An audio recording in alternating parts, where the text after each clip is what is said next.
lies. Look me in the face, tell me that you love me, even if it's fake. Hello everyone, welcome back to my channel commerce with Anjali Talwar. So आज start करेंगे अपना last जो कि PYQs का session हमारा चल रहा है, जिसमें हमने 2023 के ऑलरेडी PYQs कर लिए हैं, सॉरी 2022 के, और 2023 के 30 PYQs हम कर चुके हैं और 30 हमें आज की क्लास में करने हैं। तो कल आपका में भी एग्ज़ाम है, राइट? तो उसके लिए आपको कुछ टिप्स लगा लो। टिप्स कुछ नहीं है, बस एक थोड़ा सा ये बात है कि कॉन्फिडेंस, ठीक है, कॉन्फिडेंस बहुत मैटर करता है। किसी भी एग्जाम में जाना है, हमने भी एचटेट दिया है, हमने भी PGT दिए हैं, क्लियर किए हैं, नेट दिया है, क्लियर किया है, सारे एग्जाम्स दिए हैं, राइट? क्लियर होते हैं। उसका रीजन क्या होता है? देखो, ये नहीं कि मैं तैयारी नहीं करके गई और मेरा क्लियर हो गया, ऐसी कोई बात नहीं। देखो, तैयारी बहुत इंपॉर्टेंट है, मैं आपको ये नहीं कहूंगी कि बिना तैयारी के क्लियर हो जाता है। तैयारी एक चीज है, रिवीजन एक चीज है, PYQs एक चीज है, और एक जो सबसे ज्यादा मैटर करता है वो है पेपर देते टाइम हमारा कॉन्फिडेंस। ये बात ध्यान रखना। आपको सब कुछ आता है, ये चीज समझो कि आपने बहुत अच्छे से तैयारी की है, और ये पेपर तो आपका मसा तो पेपर हो रहा है, पिछले 1 साल से कर करके बहुत मुश्किल से आज फाइनली ये पेपर हो रहा है ना। तो आपकी तैयारी तो वैसे ही बहुत अच्छे लेवल की होनी चाहिए, है ना? तो जो कॉन्फिडेंस है ना, वो सबसे इंपॉर्टेंट है, ठीक है? ये बात ध्यान रखना, क्योंकि कॉन्फिडेंस से क्या होता है, जो क्वेश्चन नहीं भी आता ना, वो भी सही से गैस कर सकते हैं, हम तुक्का लगा सकते हैं। और अगर आप हो गए पैनिक किसी भी क्वेश्चन को देख के या सिचुएशन से, या फिर दिमाग ऐसा होता है हाई पेपर पैनिक होके ना, जो चीज आपको आती है आप वो भी गलत कराओगे, ये ध्यान रखना, ठीक है? सो कॉन्फिडेंस भी रहना है कि मैंने किया है, मुझे आता है, मेरे अकॉर्डिंग पेपर आएगा, कोई दिक्कत नहीं है। और एक और बात, कोई भी क्वेश्चन खाली नहीं छोड़ के आना, क्योंकि आपकी नेगेटिव मार्किंग नहीं है। जब नेगेटिव मार्किंग नहीं होती तो हर क्वेश्चन अटेम्प्ट करना चाहिए, ठीक है? पहली बात, जो नहीं आता उसका तुक्का मारना है, लेकिन तुक्का यहाँ पे एजुकेशनल गैस होना चाहिए। फॉर एग्जाम्पल लगा लो, आपको इस क्वेश्चन का नहीं पता, ठीक है, आपको आंसर नहीं आता, कोई ये तो है नहीं कि आपको सारे के सारे 150 180 क्वेश्चन आते होंगे, ऐसा तो कुछ नहीं होता है ना? तो फॉर एग्जाम्पल आपको इसमें से ये पता है इसका मीनिंग और इसका मीनिंग, तो आपको ये तो पता लग गया कि ये भी इससे रिलेट नहीं कर रहा है और ये भी इससे रिलेट नहीं कर रहा, बचे क्या? ये दोनों, ठीक है? अब इसमें से आप चेक करो कि क्वेश्चन के साथ कौन सा जा रहा है। समझ रहे हो इस बात को कि इसमें से और इसमें से क्वेश्चन के साथ बेटर लिंक क्या कर रहा है? और अगर आप ये चीज अच्छे से कराओगे ना, तो आपको जो क्वेश्चन नहीं आते ना, वो भी आपके 50-50 से भी ज्यादा, लाइक लगा लो तुक्के में तो ये होता है 50-50 चांस होते हैं, आपके क्या हो जाएंगे 70-30 80-20 चांस हो जाएंगे, 80% ठीक होने के चांसेस रहते हैं। समझ रहे हो? ये नहीं है कि जो क्वेश्चन नहीं आते उसका गोला भरा है, सी भरा है जी, किसी का ए भरा है, किसी का भी। क्वेश्चन देख के फिर भरना है, ठीक है? तो ये चीजें थोड़ी सी मैटर करती हैं एग्जाम देते टाइम, ठीक है? पैनिक तो बिल्कुल नहीं होना।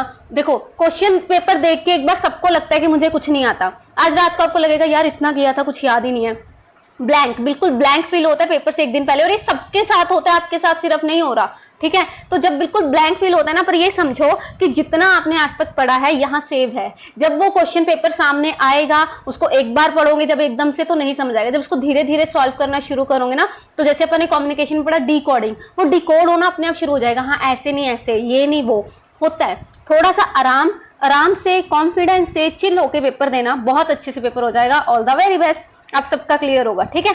चलो, सो आज का सेशन स्टार्ट करें। 30 क्वेश्चंस, चलो। So starting with first question, leader who guides और motivate their followers in the direction of established goals by clarifying role and task requirement. बताओ फटाफट, ये क्या होगा? ऐसा लीडर जो मोटिवेट कर रहा है अपने फॉलोअर्स को किस डायरेक्शन में? ऑलरेडी, ये ध्यान रखो इस चीज का, एस्टेब्लिश मतलब ऑलरेडी बने बनाए गोल्स हैं, उनको बता दिया तुम्हारा ये रोल है, ये टास्क है और ये तुम्हें पूरा करना है। तो ये रिलेटेड है सिर्फ ट्रांजैक्शनल लीडर, जो सिर्फ ट्रांजैक्शन तक मतलब है कि अपना काम निकलवाना है।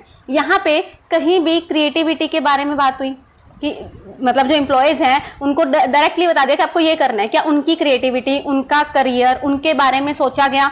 बिल्कुल नहीं सोचा गया। तो इसीलिए ट्रांसफॉर्मेशनल लीडर, ट्रांसफॉर्मेशनल लीडर कौन होता है? जो एम्प्लॉयज को ट्रांसफॉर्म कर दे। समझ रहे हो ना? ठीक है, जो एम्प्लॉय को उनके बेटर फ्यूचर के लिए, उनके करियर के लिए, उनके सक्सेसफुल लाइफ के लिए और मोटिवेट करेगा, हेल्प करेगा, वो चीज आती है ट्रांसफॉर्मेशनल में, ठीक है? तो ये क्या है? Transactional leader. इजी।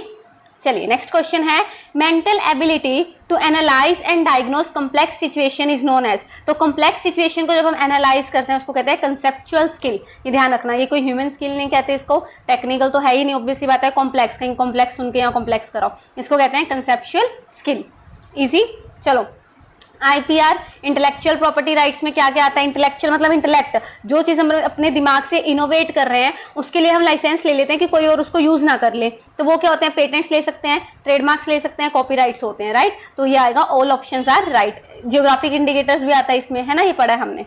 ओके चलो, who can check the price fluctuation in market by holding back the goods when price falls and releasing the goods when price rise. पहले तो मुझे बताओ ये है क्या? ये एक अनएथिकल बिहेवियर है जिसको हम ब्लैक मार्केटिंग या होर्डिंग वर्ड यूज करते हैं इसके लिए, कि हम क्या करते हैं, जब प्राइजेस कम है तो सामान छुपा लेते हैं और प्राइजेस ज्यादा है तो उसको फिर हम बेच देते हैं। ये ब्लैक मार्केटिंग होती है ना, कई बार प्याज वगैरह के साथ होती है अपने यहाँ, है ना। तो वो चीज, तो सबसे ज्यादा ये कौन कर सकता है? जिसके पास सबसे ज्यादा अमाउंट है, जो सप्लाई को रोक सकता है, सप्लाई को बढ़ा सकता है, तो वो कौन है? होलसेलर। ठीक है, जिसके पास सबसे ज्यादा अमाउंट है, क्योंकि वो क्या करेगा, जब प्राइसेस कम है तो सप्लाई कम कर देगा, चीज की सप्लाई खत्म कर देगा, अपने पास सामान छुपा लेगा।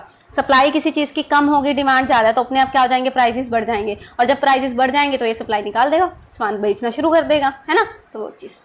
चलो, फिर है जो बुक थी, जो इन विच ईयर जो टेलर है उन्होंने बुक लिखी है the principles of scientific management, तो वो लिखे 1911 में, 1911 में, ये याद कर लो। ठीक है, चलो, the idea that a subordinate should have only one supervisor to whom he और शी इज डायरेक्टली रिस्पॉन्सिबल। ये बहुत ईजी और ये बहुत इंपॉर्टेंट है भाई। यूनिटी ऑफ कमांड, कि एक बंदे के जो ऑर्डर है उसको एक ही जने से मिलना चाहिए। ए बी सी है, ठीक है, उनका एक ही बॉस है, लगा लो। ठीक है, डी इनका बॉस है, ये क्या कर दिया मैंने, डी क्या कर दिया, ठीक है, डी इनका बॉस है, ये इनको ऑर्डर देता है। अगर ए को ई से भी ऑर्डर मिलना शुरू हो जाए तो क्या ए कंफ्यूज नहीं हो जाएगा, है ना। इसीलिए कहते हैं कि एक पर्सन को एक ही पर्सन से क्या मिलने चाहिए? ऑर्डर मिलने चाहिए, उसको हम कहते हैं unity of command.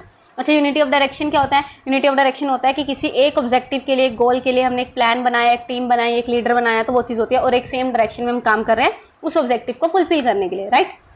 Readiness of followers क्या होता है कि जब भी कब हम कोई ऑर्गेनाइजेशनल चेंज लेके आते हैं तो अगर फॉलोअर को हम अच्छे से मोटिवेट करेंगे तो वो फॉलोअर क्या हो जाएंगे, उनकी रेडीनेस पता लगती है कि वो उस चेंज को अडॉप्ट करना चाहते हैं कि नहीं, वो चीज़ आ जाएगी। और सुपरविजन क्या होता है? टाइम टू टाइम चेक करना कि काम अच्छे से हो रहा है कि नहीं हो रहा, जो कि सुपरवाइजर करता है, राइट। तो यहाँ इसका कोई लिंक नहीं है। इजी।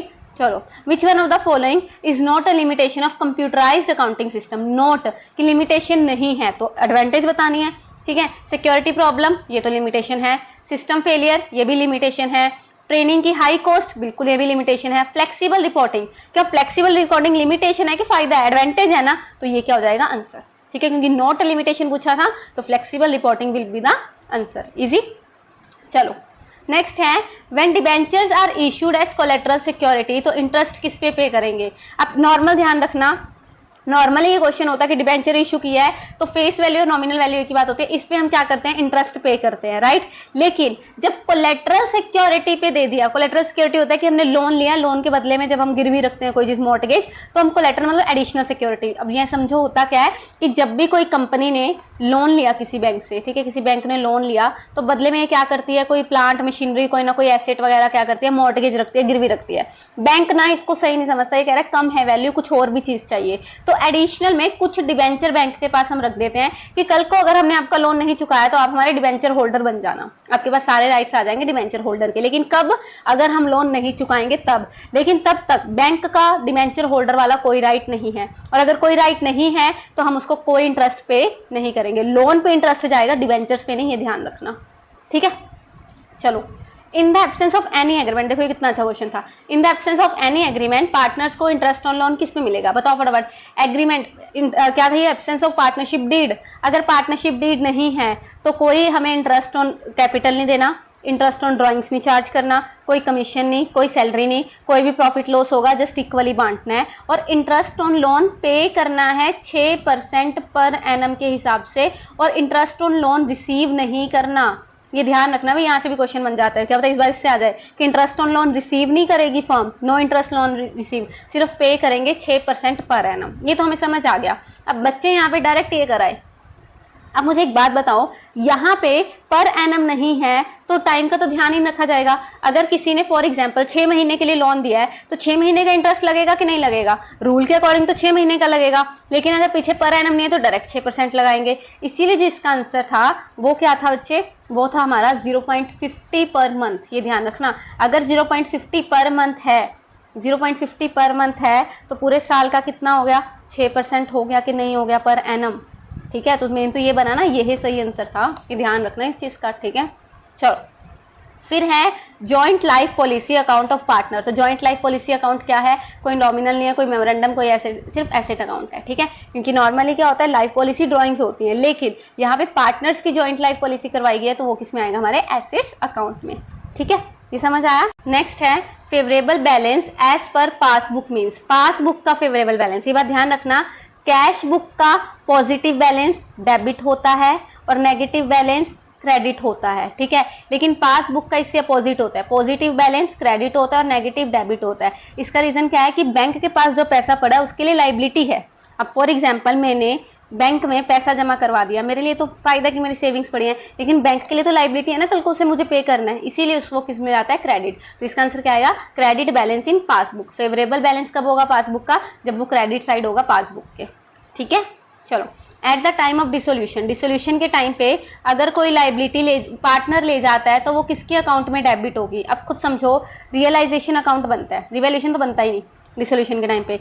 रिवैल्यूएशन में हम क्या करते हैं, सारी एसेट अपोजिट साइड उतार दी, सारी एसेट यहाँ उतार देते हैं। अच्छा, प्रोविजन नहीं उतारते, कैश नहीं उतारते, पार्टनर से रिलेटेड चीजें नहीं उतारते, ध्यान आपको पता ही होगा, ठीक है, वो चीज। और सारी लाइबिलिटीज इधर उतार दी, और सारी लाइबिलिटी में क्या नहीं आएगा, पार्टनर से रिलेटेड कुछ नहीं आएगा, है ना। और आईएफआर वगैरह चेक करना पड़ता है कितना हमारी इन्वेस्टमेंट है कि नहीं है, तो आईएफआर सारा आएगा। डब्ल्यूसीआर में हमें चेक करना पड़ता है, जितना क्लेम है सिर्फ उतना आता है, तो ये चीजें आपको आती होंगी, है ना। चलो, और फिर लाइबिलिटी ले गया पार्टनर, तो यहाँ हो जाएगा 2x capital, for example x ले गया, तो किस अकाउंट में डेबिट हुआ, रियलाइजेशन में, तो आंसर क्या आएगा, रियलाइजेशन अकाउंट। अगर यहाँ पे बाय चांसली क्रेडिट आ जाता कि किस अकाउंट में क्रेडिट होगा, तो फिर आता पार्टनर्स कैपिटल, क्योंकि जब पार्टनर्स कैपिटल बनाते तो ऐसे जाता ना अपोजिट, बाय रियलाइजेशन की उसके पास x के पास आ गया, ठीक है, डेबिट आ गया, इसीलिए हमारा ये आया, ठीक है। चलो, नेक्स्ट है which of the following statement is correct, correct कौन सी है, क्या as per table F rate of interest on call in arrear 12 है, नहीं, 10 है, नहीं, loss on should exceed the formatted, बिल्कुल नहीं, ठीक है।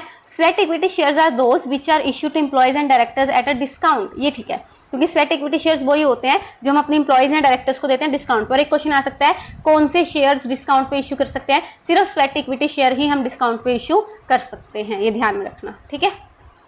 चलो, सिक्योरिटी प्रीमियम अकाउंट को हम कहाँ कहाँ यूज कर सकते हैं, क्या उसको writing off loss sale of fixed asset, ये तो कैपिटल रिजर्व यूज होगा भाई, कैपिटल, हाँ ठीक है। Writing off loss on revenue nature, नहीं, हाँ ये हो सकता है। Writing of the expenses and discount on issue of debenture, कि जो सिक्योरिटी प्रीमियम है वो डिबेंचर्स या शेयर जब इशू करते हैं उस टाइम जो खर्चा आता है डिस्काउंट पे देते हैं, उसी टाइम हम क्या कर सकते हैं, इसको यूज कर सकते हैं। फिर है appropriate sequence of the formation of a company are in the following order, तो ऑर्डर बताना है, तो मुझे सबसे पहले बताओ क्या आता है। सबसे पहले आता है प्रमोशन, क्योंकि एज ए प्रमोटर एक पर्सन होगा जिसको आइडिया होगा कि कंपनी बनाते हैं, वो सारे जो है डॉक्यूमेंट्स वगैरह तैयार करेगा, सब कुछ अरेंजमेंट करेगा, उसके बाद वो सारे स्टेप्स करेगा। तो पहला स्टेप प्रमोशन, तो ये तो वैसे ही गया, थर्ड ये भी वैसे ही गया। सबसे पहले इनकॉर्पोरेशन हो जाएगी, सबसे पहले कैपिटल सब्सक्रिप्शन नहीं, सबसे पहले होगा प्रमोशन, तो इन दोनों में से हमारे पास ऑप्शन रह गया। फिर क्या प्रमोशन करते ही बिजनेस स्टार्ट हो जाएगा, इनकॉर्पोरेशन के बिना नहीं, तो प्रमोशन करेंगे, फिर उसको इनकॉर्पोरेशन लेंगे, सर्टिफिकेट ऑफ इनकॉर्पोरेशन की हमने सारे लॉज वगैरह लीगल वगैरह रिक्वायरमेंट्स को पूरा किया, फिर शेयर इशू करके कैपिटल सब्सक्रिप्शन आएगी 90%, फिर हमें कमेंसमेंट ऑफ बिजनेस का सर्टिफिकेट मिलेगा। Easy, right. चलो, A selection device used to obtain in-depth information about a candidate, तो in-depth information चाहिए तो comprehensive interview, पूरी अच्छे से information चाहिए किसी के बारे में तो comprehensive। Stress interview only anxiety level या stress level बताएगी, behavior में behavior का personal, तो इन सबको अगर mix करके पता करना है तो वो क्या होगा, comprehensive interview। Easy। चलो, द सोशलाइजेशन स्टेज, एक ऐसे सोशलाइजेशन स्टेज जहां पे individual confront the possible dichotomy between their organization expectation and reality. बताओ फटाफट, अगर ऑर्गेनाइजेशन की एक्सपेक्टेशन में से कुछ हो रहा है और रियलिटी कुछ और आ रही है, तो वो क्या होता है, एनकाउंटर स्टेज, कि एक्चुअल में हुआ है तो उस चीज को मैं क्या कर रही हूँ, फेस कर रही हूँ, तो एनकाउंटर स्टेज कहते हैं उसको, ठीक है। Which one of the following is not a principle of Henry Fayol? Henry Fayol का प्रिंसिपल नहीं है। देखो यहाँ पे बच्चे बहुत कंफ्यूज हुए, डिसिप्लिन है, रिम्यूनरेशन है। अब हमारे अकॉर्डिंग तो सेंट्रलाइजेशन डिसेंट्रलाइजेशन इकट्ठा होता है, हमने तो प्रिंसिपल ऐसे ही पढ़ा है, सेंट्रलाइजेशन एंड डिसेंट्रलाइजेशन, तो ये तो दोनों ही आ गए भाई, अब क्या करें, ठीक है, समझे। तो यहाँ पे हुई कंफ्यूजन। अब यहाँ पे करना क्या है, समझो इस बात को। जब हम सेंट्रलाइजेशन डिसेंट्रलाइजेशन पढ़ते हैं ना, तो एक चीज आती है, इसके अंदर लिखा होता है कि ना हमें सेंट्रलाइजेशन फॉलो करना, ना डिसेंट्रलाइजेशन, हमें क्या फॉलो करना है, इफेक्टिव सेंट्रलाइजेशन। क्या फॉलो करना है, इफेक्टिव सेंट्रलाइजेशन, ठीक है। तो इसीलिए आंसर की में इसका आंसर क्या था, सेंट्रलाइजेशन तो आएगा, डिसेंट्रलाइजेशन कोई प्रिंसिपल नहीं है। समझे। अगर ये रिपीट हो जाए तो आपको डिसेंट्रलाइजेशन ही करके आना, क्योंकि आंसर की में, ऑफिशियल आंसर की में डिसेंट्रलाइजेशन ही है, क्योंकि इफेक्टिव सेंट्रलाइजेशन है ना। वैसे यहाँ पे क्वेश्चन देखो पूरा सही नहीं है 100%, यहाँ पे इफेक्टिव सेंट्रलाइजेशन होना चाहिए था, है ना, इसीलिए। चलो नेक्स्ट है software and management practices design to serve customer from order through delivery and after sale services. अब मुझे एक बात बताओ, एक ऐसा सॉफ्टवेयर या ऐसी प्रैक्टिस जो हमने कस्टमर के लिए ही डिफाइन की है कि उससे ऑर्डर लेना है, डिलीवरी करनी है, आफ्टर सेल सर्विसेज सब देना है, तो कस्टमर के ध्यान मिले, तो वो होता है कस्टमर रिलेशनशिप मैनेजमेंट। तो इलेक्ट्रॉनिक कस्टमर रिलेशनशिप मैनेजमेंट आ जाएगा इसमें, इजी, ठीक है। चलो नेक्स्ट है with reference to micro small and medium enterprises, तो फॉलोइंग स्टेटमेंट्स को बताना है और ये बताना है कि कौन सी करेक्ट है कौन सी नहीं है ऊपर में से। तो this sector is the largest employer of human resource in India, ये बात तो सही है, क्योंकि ह्यूमन रिसोर्स के लिए ये जो छोटी कंपनीज होती हैं ज्यादा वर्क करती हैं, क्योंकि बड़ी कंपनीज टेक्नोलॉजी का वर्क कर रही हैं। It generates more employment opportunity per unit of capital invested compare to large, वही सेम आ गया, एम्प्लॉयमेंट अपॉर्चुनिटीज ज्यादा दे रही हैं। ये इंडस्ट्रीज इंडिया में 45% है टोटल इंडस्ट्रीज का, बिल्कुल नहीं 45%, इतनी ज्यादा तो नहीं है, अभी तो बहुत कम है ना। तो ये क्या आ जाएगा हमारा, both A and B will be the answer, ठीक है। चलो नेक्स्ट है स्टैक से क्वेश्चन था, ogives can be helpful in locating geographically. अब एक बात समझो, मीन को तो हम जियोग्राफिकली भेज कर ही नहीं सकते, तो हम ओगिव्स किसके लिए यूज करते हैं, मीडियन के लिए। ध्यान रखना, ओगिव्स किसको लोकेट करते हैं, ओगिव्स से मीडियन को, ठीक है, मीडियन वैल्यू, ठीक है।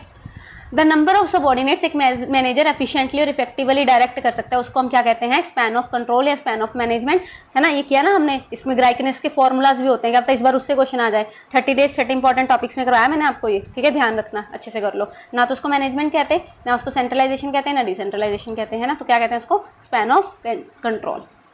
X limited purchased a machine 2,88,000 and in लिeu होता है कि उसके बदले में issued debenture of ₹100 eight a discount of 4%। तो डिवेंचर इशूड विल बी, कितने डिवेंचर, नंबर ऑफ डिवेंचर बताओ। तो जब भी ऐसा क्वेश्चन आ जाए तो हमें क्या करना है कि टोटल पेमेंट कितनी करनी है ओवर एक पर शेयर या पर डिवेंचर कितने का है। तो टोटल पेमेंट करनी है 2,88,000 मतलब 2,88,000 की, और एक डिवेंचर कितने का है, 100 में से 4% डिस्काउंट हो गया तो कितने का रह गया, 96 का रह गया। तो ये क्या आ गया, 3,000 विल बी द आंसर, ओए 3,000, ठीक है, 3,000 विल बी द आंसर। ये समझ आया, ठीक है। अगर बाई चांस में यहाँ पे कहते कि 1 लाख कैश में दे दिया तो बचते कितने, 1,88,000, फिर हम उसको डिवाइड करते हैं नीचे 96 से। ये बात ध्यान रखना, जितनी पेमेंट करनी है डिवाइडेड बाय पर शेयर का अमाउंट, ठीक है, पर डिवेंचर का।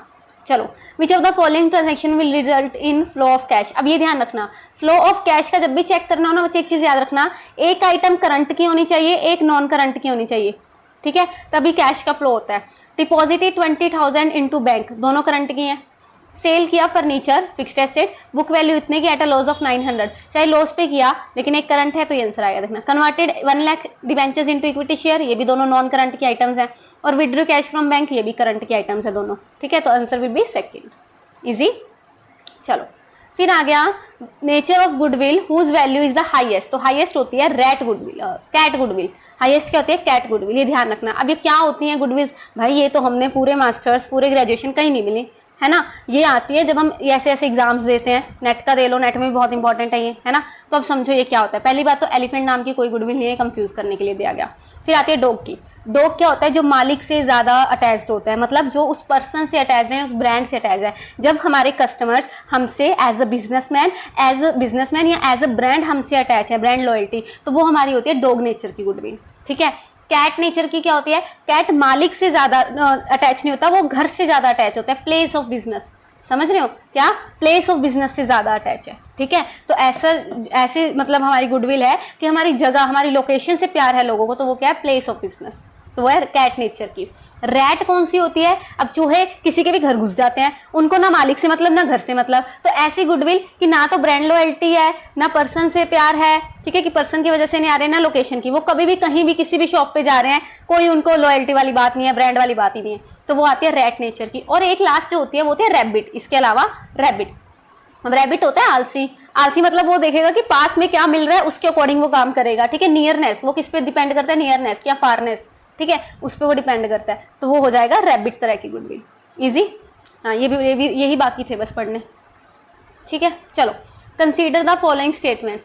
चलो असर्शन क्या है, इन डबल अकाउंट सिस्टम जो फाइनल अकाउंट्स होते हैं कंपनी के, क्या वो ट्रू कंडीशन नहीं बताते एसेट की? बिल्कुल सही बात है, क्योंकि एसेट की कंडीशन हम लिखते हैं हिस्टोरिकल कॉस्ट कंसेप्ट पे या हिस्टोरिकल वैल्यू पे, जिसकी वजह से क्या होता है कि उसको हम बुक वैल्यू पे लिखते हैं, मार्केट वैल्यू पे नहीं लिखते, चाहे उनकी वैल्यू ज्यादा है चाहे कम है ना। सो बिकॉज रीजन क्या दिया है, assets of the company are shown at their cost price even when they are completely worn out. बिल्कुल सही बात है, चाहे वो खराब भी हो गए खत्म भी हो गए, फिर भी हम उसको हिस्टोरिकल कॉस्ट पे दिखाते रहेंगे। तो both assertion and reasoning are correct and reasoning is the correct explanation of assertion. Easy. चलो फिर when one party grants the right to use the asset to the other party in return for a periodic payment, तो इसको हम क्या कहते हैं, lease financing. इसको हम क्या कहते हैं, लीज फाइनेंसिंग। इजी है ये कि रेंट पे, क्योंकि वो ये आ गया ना पीरियडिक पेमेंट पे हम दे रहे हैं, तो ये क्या हो गया कि हम रेंट पे हम क्या कर रहे हैं, हम रेंट पे कोई एसेट दे रहे हैं और वो हमें रेंट मतलब पीरियडिक पेमेंट दे रहा है, तो वो चीज किस में आएगी बच्चे, वो चीज आएगी लीज फाइनेंसिंग में। ठीक है,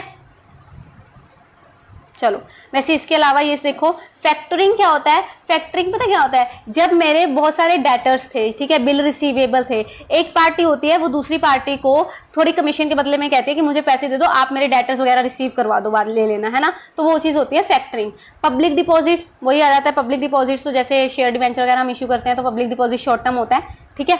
और डेट्स, वो डेट्स तो हमारे लोन हो गए एक हिसाब से, वो चीज, तो ये क्या आएगा, lease financing will be the answer. चलो ऑन रिटायरमेंट और death of a partner, retirement या डेथ के टाइम पे asset and liability are to be shown at the old values for which account is to be open. अब यहाँ पे एक चीज इन्होंने क्या दे दी, ओल्ड वैल्यू। अगर ये आता कि न्यू वैल्यूज पे दिखानी है, न्यू वैल्यूज पे दिखानी है, तो हम क्या खोलते हैं भाई, रिवैल्यूएशन अकाउंट। लेकिन अगर ओल्ड वैल्यूज दिखानी है तो ओल्ड वैल्यूज के लिए हम खोलेंगे मेमोरेंडम रिवैल्यूएशन अकाउंट। ये ध्यान रखना, मेमोरेंडम रिवैल्यूएशन अकाउंट खोल के इसका हम प्रॉफिट लॉस निकालेंगे, जिसको हम gaining partner to sacrificing partner में क्या कर देंगे, डिवाइड कर देंगे। इजी, क्योंकि हमें जो है वो न्यू मतलब मार्केट वैल्यू पे अपनी जो है बैलेंस शीट नहीं बनानी, बैलेंस शीट हम वैसे ही रखने वाले हैं। ठीक है, चलो the total of the sales book is posted to the credit of. Sales book का टोटल किसमें, कौन सी क्रेडिट में पोस्ट होगा, डेटर अकाउंट में। क्यों, सेल्स रिटर्न नहीं, परचेज रिटर्न नहीं, वो तो ट्रायल बैलेंस में जाएगा ना, तो नन ऑफ दिस, इसलिए इन सब में क्यों जाएगा। Transaction involving a decrease in debt equity ratio and increase in current ratio. देखो जब ऐसा क्वेश्चन आ जाए ना, तो एक चीज क्या करो जो मैं भी करती हूँ, डेट इक्विटी रेशियो, तो डेट ओवर इक्विटी, इसमें डिक्रीज आने के लिए या तो डेट डिक्रीज होने चाहिए या इक्विटी इंक्रीज होना चाहिए, ये होना चाहिए। या फिर क्या करंट रेशियो में कोई ऐसी ट्रांजैक्शन जिससे करंट रेशियो में current asset over current liability, यही होता है, current asset over current liability. इसमें क्या ना, इंक्रीज, या तो करंट एसेट इंक्रीज होने चाहिए या करंट लायबिलिटी डिक्रीज, यही कहा है इसने। तो मुझे फटाफट बताओ, अब यहाँ पे आ जाओ, डिबेंचर इशू करेंगे अगर फिक्स्ड एसेट्स परचेज करके, तो क्या उससे ये सब होगा। डिबेंचर इशू किए तो डिबेंचर तो बढ़ ही गए, हमें तो कम चाहिए, तो ये तो वैसे ही यहीं खत्म हो गया, है ना। Issue of equity share for cash, issue of equity share, तो इक्विटी शेयर बढ़े, हाँ ये वाला ऑप्शन सही हो रहा है, और इधर से कैश बढ़ रही है तो करंट एसेट ठीक हो रहा है, तो ये जाएगा आंसर। आगे भी चेक कर लेते हैं, issue of debentures for cash, issue of debentures for cash, debentures अगर इशू करेंगे तो डिबेंचर डेट बढ़ेगा हमारा, तो ये तो वैसे ही गलत हो गया, ठीक है। Redemption of preference share for cash, preference share की रिडम्पशन करेंगे तो शेयर्स कम हो रहे हैं, कैश जा रहा है, कैश कम हो रहा है, तो ये भी कम हो रहा है, ये भी नहीं जाएगा, तो आंसर विल बी सेकंड। ठीक है, ये समझ आया, इजी। तो इस तरह से आप इसको सॉल्व कर सकते हो, तो ये करो। मिलते हैं नेक्स्ट क्लास में विद द नेक्स्ट लेक्चर, देखते हैं आगे क्या करना है। आपके लिए पीजीटी के लिए मैं कंटेंट सारा बना रही हूँ, ठीक है। उसका आपका बहुत अच्छा सा कोर्स स्टार्ट करेंगे, एक 0 to हीरो कोर्स स्टार्ट करेंगे, जिसमें एचटेट के बच्चे भी और जो पीजीटी है, एचपीएससी पीजीटी की जो वैकेंसी आनी है, उसके बच्चे जो है बहुत आराम से फ्री ऑफ कॉस्ट सारा कोर्स आपको मिलेगा, सारा मटेरियल सब मैं आपको ट्राई करूंगी कि मैं अपना बेस्ट दे पाऊँ, ठीक है। तब तक के लिए आप अपना अच्छे से कल पेपर दो, बेस्ट दो। Thank you so much. Tell me pretty lies, look me in the face, tell me that you love me, even if it's fake.